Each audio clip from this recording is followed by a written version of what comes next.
And welcome to another episode of UW Dog Fan Podcast. I'm your host, the original UW Dog Fan, and I'm here to bring you the latest news, notes, and opinion on UW Husky football, basketball, and about what's going on in the media regarding the Huskies. I want to start out by saying that I am supremely disappointed in this season. This was a season where everything was supposed to come together. Chris Petersen finally had all of his players. You had veteran leadership. You had a veteran quarterback. You had great offensive, explosive players. You had a defense that can stop anybody in the league and shut them down, and actually one of the better defenses in the entire country. You go toe-to-toe with Alabama, and then you turn around this year and you just lose focus. You could tell it from the beginning of the season against Rutgers, where they just didn't play very well. It was like they came into this season and it was completely a sleepwalk job. It's just one of those years that it was just a missed opportunity. You don't get these opportunities very often because it's been almost 30 years since the last time we've had this opportunity. I mean, 1990 through 92 was the last time the team was positioned in relation to the rest of college like this. When they finished third in 2000, it was a paper ranking. They climbed up to 3 at the very end. They weren't there in striking distance to be considered a national championship contender. So it's really been so long. And in this day and age, you never know when it's going to come again. I think it was a case where the coaches, dropped the ball a little bit. Chris Petersen, as great as a coach he is, I don't think motivated his players enough so far this year to get them to be where they need to be.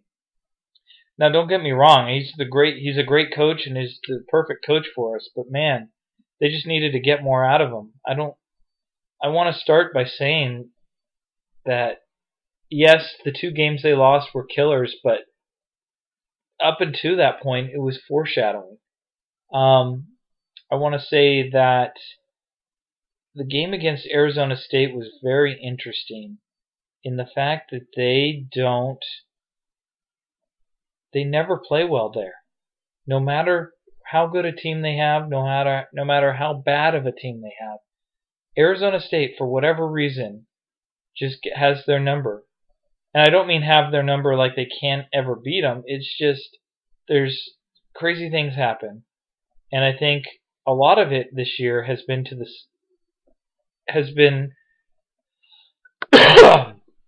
as a result of the scheduling. I think the time of day players play does affect them mentally. When you wait around all day and most of the evening, it does affect you. I mean, these players get up, and obviously it's the only thing they're thinking about all day.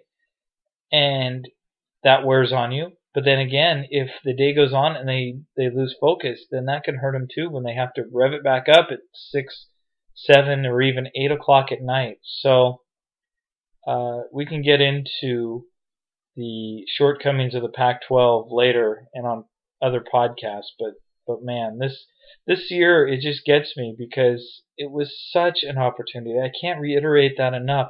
Everything was there, and not the least of which was the scheduling, which was so favorable for the Huskies. They miss USC. They get theoretically tough games like UCLA and Oregon at home, including the Apple Cup at home. They get road games, backloaded road games for the year, a manageable non-conference. It was all there for them. And don't give me this weak scheduling stuff hurting them. You go undefeated, you're in the conversation, or if not in the playoffs, every year as a Power 5 team. Doesn't matter who you play. ESPN can jerk themselves around trashing Washington, but at the end of the day, if Washington goes 12-0, they're in the playoffs. Kirk Herbstreit, you can go suck your own dick. Excuse my language. I know that's a little bit perverted, but I'm sorry, he needs to. It sounds like he needs to. Yeah, it's just one of those years where it's going to take a while to get over. And I don't know about any of you, but I sure think that this year may not come around again. Next year is a whole nother year with a whole nother list of reasons why they won't make it. Injuries can always happen. You never know what coaches will lose, if recruits won't pan out, and there's a multitude of reasons. So let's run down the reasons why this year's a disappointment. I started out by saying the opportunity with the scheduling and just the talent accumulation on the team. It was just a missed opportunity in that respect. Another reason why it was disappointing is because this is the year Jake Browning's supposed to take that step and really carry a team, and I think that we've found where his plateau is. I think last year was the absolute top, and I think this year was his absolute his max limit in production without a superstar wide receiver. Dante Pettis was good, but I think that without John Ross, this is what you get with Jake Browning. I think he's too indecisive. I don't think he's a good leader. I think he's physically overmatched at times. I mean, he's a good scrambler. He throws with anticipation, but his physicality just isn't there. He looks like he's still in high school, body type wise, and the way he kind of moves out there. He's not a good leader.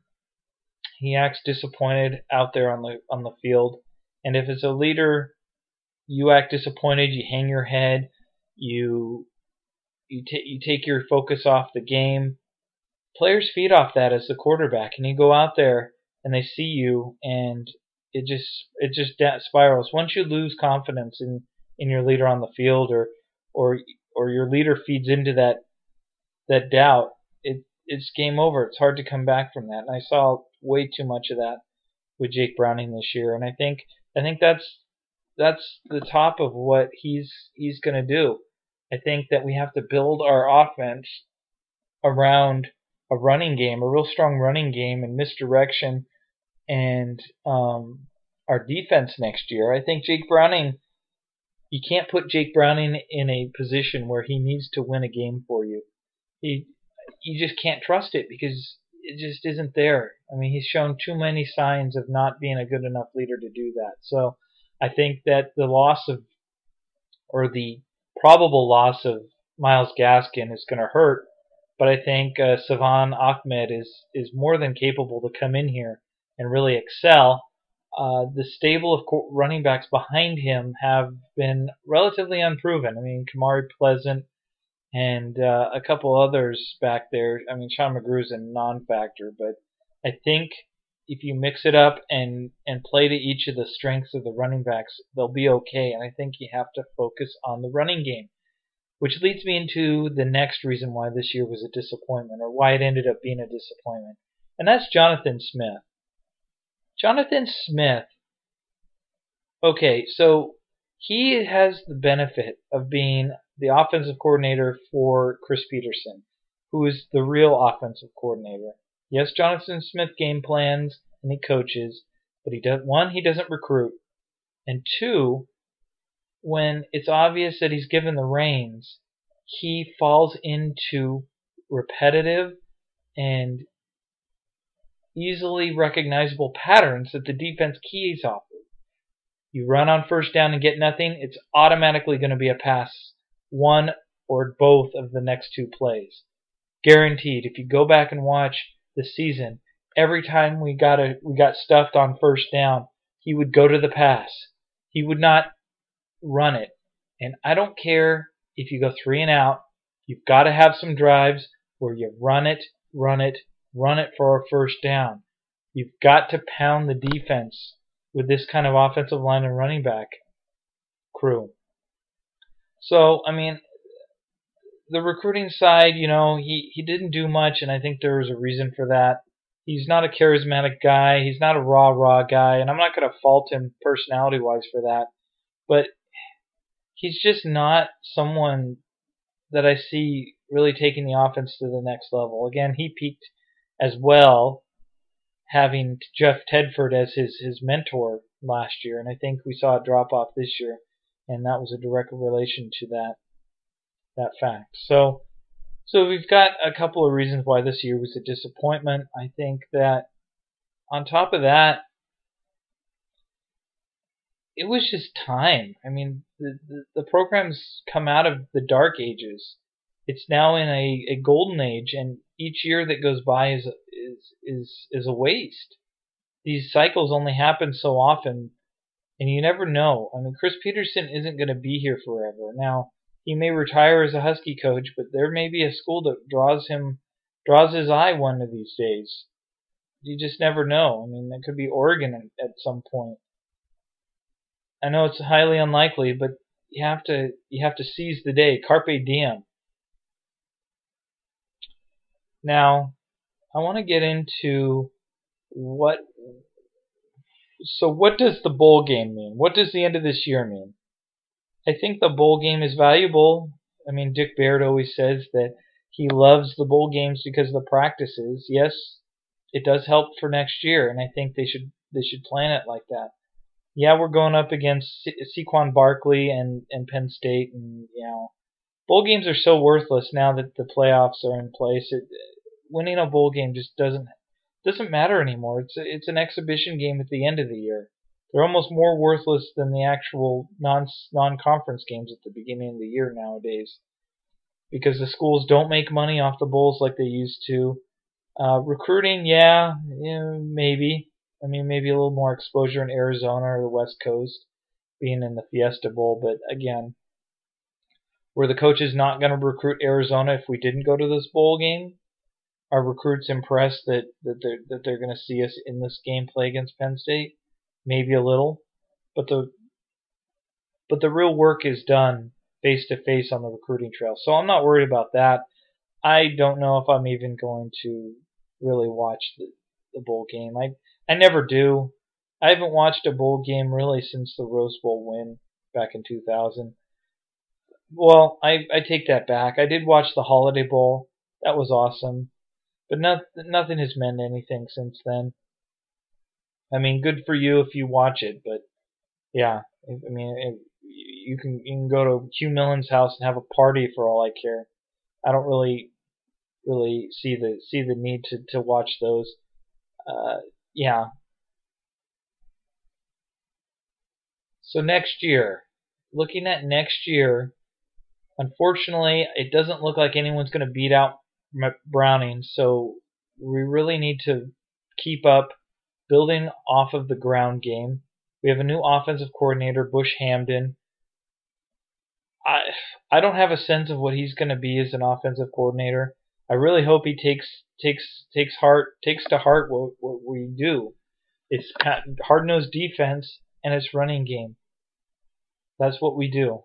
And if we vary from that, it goes downhill. The defense next year is going to take a major hit. Again, this is why this year was a disappointment. To have the combination 2 years ago of Elijah Qualls, Greg Gaines, and Vita Vea, that doesn't happen. And then this year with Greg Gaines and Vita Vea, that was what made this defense go. That's what shut down teams. It stopped them from being able to run or do anything. Any slow developing plays, any misdirection, it was all blown up by those two players.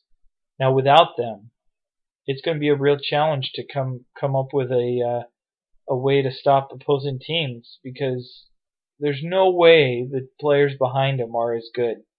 I think we'll have to develop a more solid pass rush off the edge as to counter the loss of those two players. I think Benin Potoai and Pulu and some of the edge rushers we have. The kid from Bellevue, I'm forgetting his name, Ryan Bowman. Some of those players are going to really need to be the constant threats in the backfield. And I'm not just talking about going after the quarterback. I'm talking about really beating the offensive linemen and really taking the running backs out of their game, hitting them before they get even to the line of scrimmage. And that's where it's going to be. Our linebackers are going to. Keyshawn Bierria is going to be a huge loss.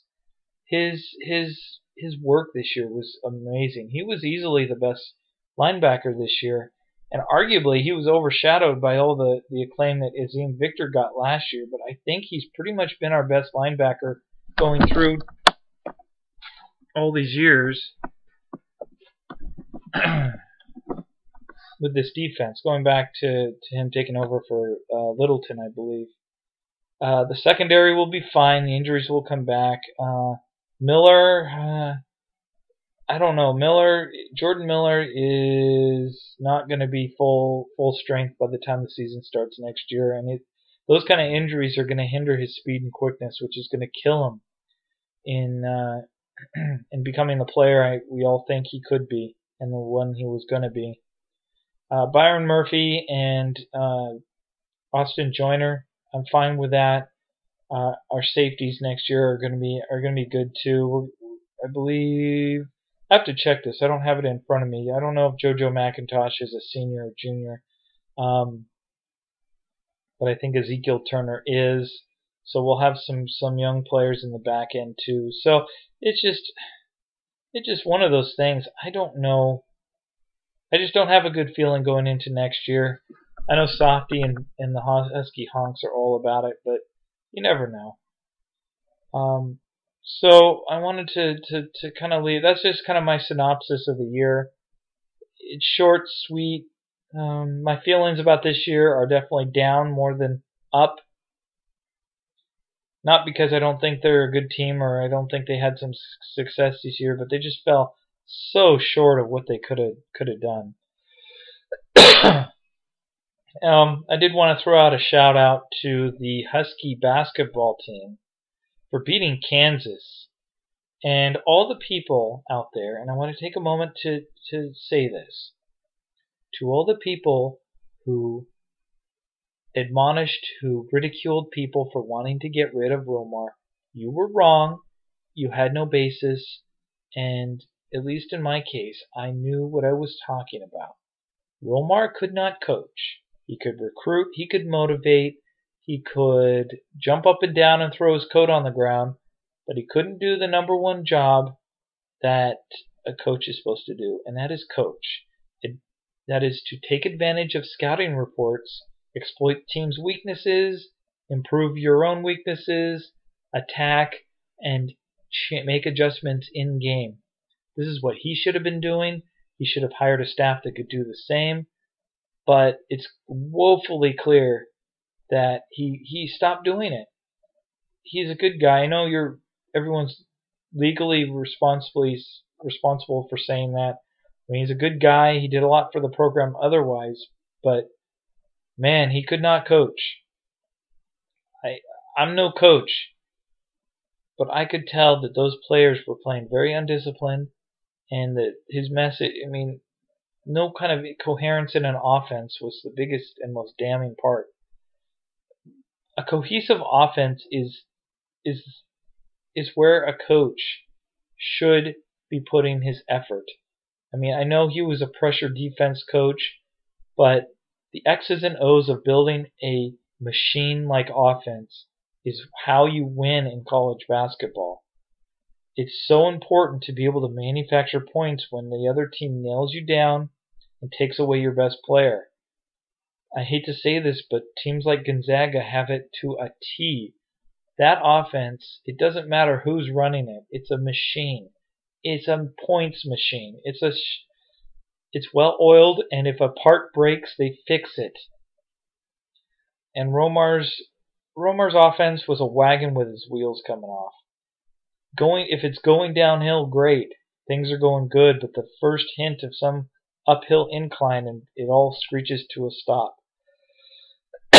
So I wish him well over in Arizona, but it looks like Mike Hopkins is taking this team on the right path. So I want to hear from you all. Let me know what you think. Let me know where I'm wrong. And before I leave you, I did want to go over some of the other podcasts relating to Husky football. Specifically, I want to address the Husky Fan Podcast. This podcast is out there, and their sole goal right now is to divide the fan base because they think that they can drive more traffic to their site, to their podcast, and I just don't agree. I think they're doing a lot of harm to the fan base.